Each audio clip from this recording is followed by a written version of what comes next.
This Xbox plays PlayStation 2 games really well, and yours can too.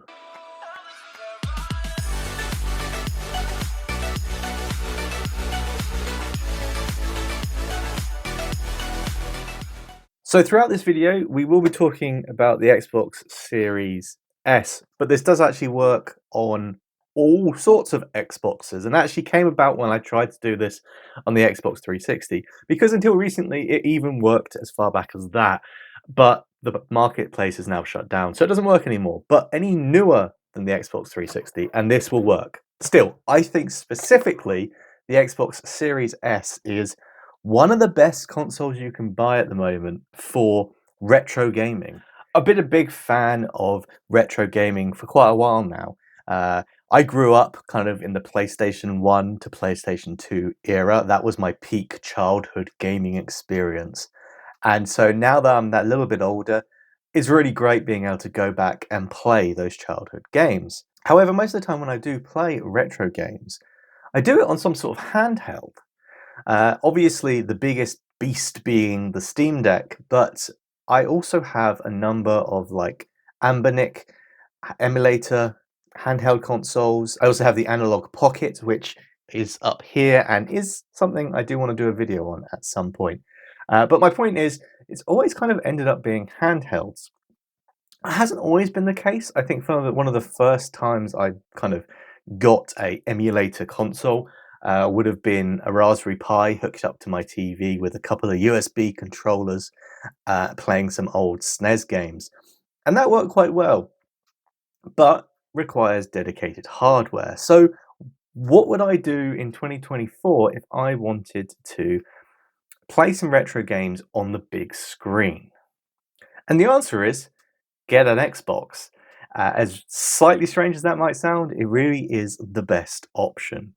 So this video is going to be looking at emulating on the Series S, but it's not a full tutorial. If you do want a full tutorial, do check out the guide that I followed, which was over on Retro Game Corpse.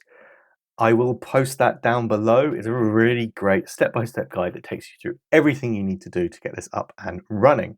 Because the great thing about this is it doesn't require any hacking. There's no kind of mods that you have to do to your Xbox. It doesn't mean you can't play normal Xbox games. It's just an add-on, really, more than anything else. And essentially, how it's done is through the Xbox's developer mode. So you do have to purchase a developer account that costs $19. So it's an expense, but it's not a huge one, and that is a one-off fee. And once you've got that, you're able to use the developer mode app from the Xbox's marketplace to turn on developer mode. What this actually does is essentially allows you to upload your own apps to your Xbox.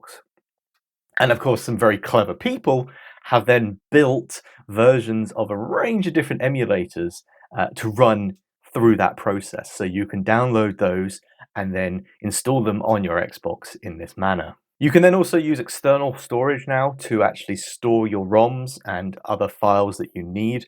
So you don't even have to reformat your hard drive on your Xbox, take up lots of space on it. You really can do this as a separate thing that you can boot into whenever you want to do emulation, and then go back to normal, what Microsoft calls retail mode, and play all the normal Xbox titles, which is very cool because it doesn't mean that you have to kind of sacrifice anything else if you already have an Xbox.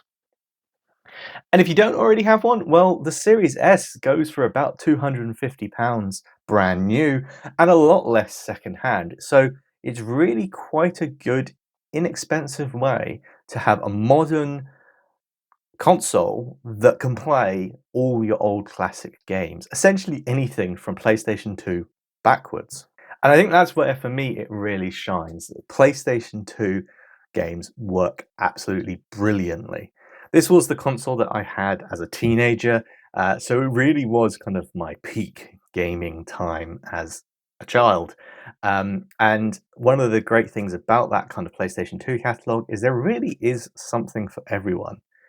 It's new enough that you can actually get some pretty impressive, still holding up today, 3D graphics. So it's definitely a catalog I would recommend anyone look into because I really believe there's something for everyone. I booted up Ratchet and Clank, for example, the original, and played a bit of that. It was flawless. To disable help desk messages, please select options from your pause menu.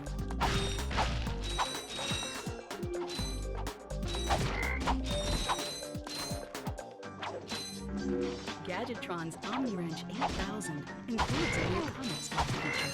To activate it, Games like Black, which was an incredibly impressive first-person shooter, even though the controls are a little bit funky by modern day standards, you actually use the shoulder buttons to fire as opposed to the triggers, which seems a bit odd, but that's just... It was an era when people were really not still sure how first-person shooters should work on a console.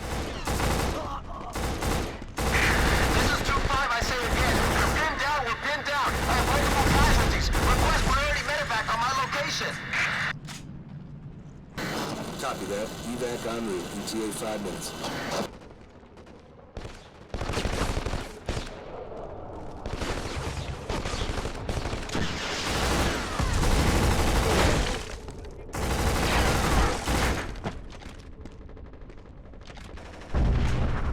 You've got to check out things like Need for Speed. Specifically, Need for Speed Most Wanted was a game that I played to absolute death as a teenager.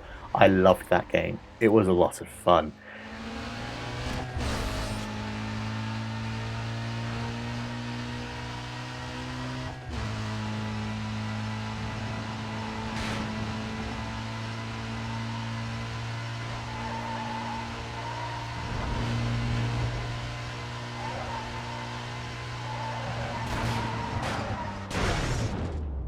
And then there was really some great like extreme sport titles as well.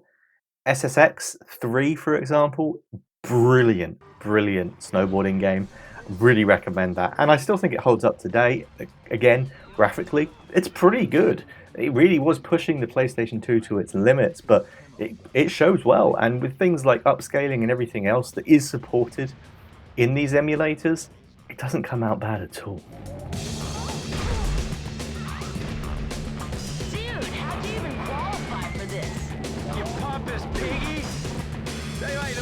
Although clearly I can't actually remember how to do anything in this game and failed to basically pull off a single trick when I was playing this earlier. It's not just Sony consoles that it emulates well. Things like the Wii and Gamecube, it does a very, very good job. I'm not going to show those here because we don't want to make Nintendo unhappy, and we know what happens when Nintendo gets unhappy.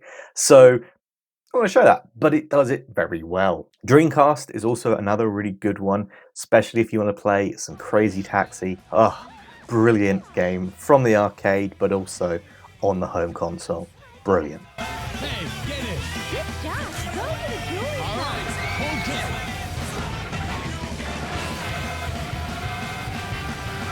And then, of course, older titles work flawlessly. There's no two ways about it. Anything on the PlayStation 1, the SNES, these kind of generation, it's going to work without a fault, which is great because, like I say, I kind of started on the PlayStation 1. Things like Crash Bandicoot 3 was like my go-to for so long.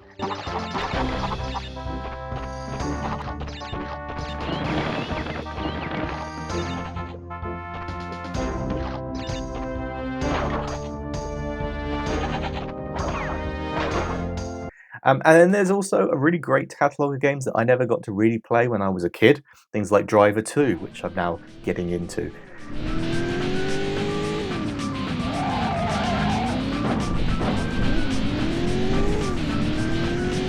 Which is really great.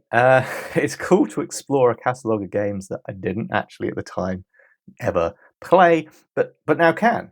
And then once you are done playing your emulator games, it really is as simple as switching back over to retail mode and everything gets saved in its own little area, ready to be used again next time you want to boot into dev mode. It's that simple. You don't lose any of the normal functionality.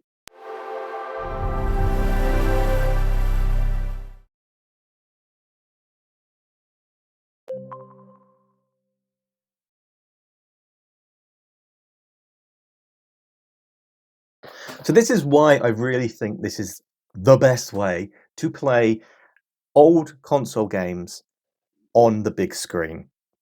Series S specifically gives you modern, up-to-date hardware at a very reasonable price, not to mention, of course, the current catalogue of Xbox games that you can also play on this, and things like Game Pass that gives you access to massive amounts of gaming.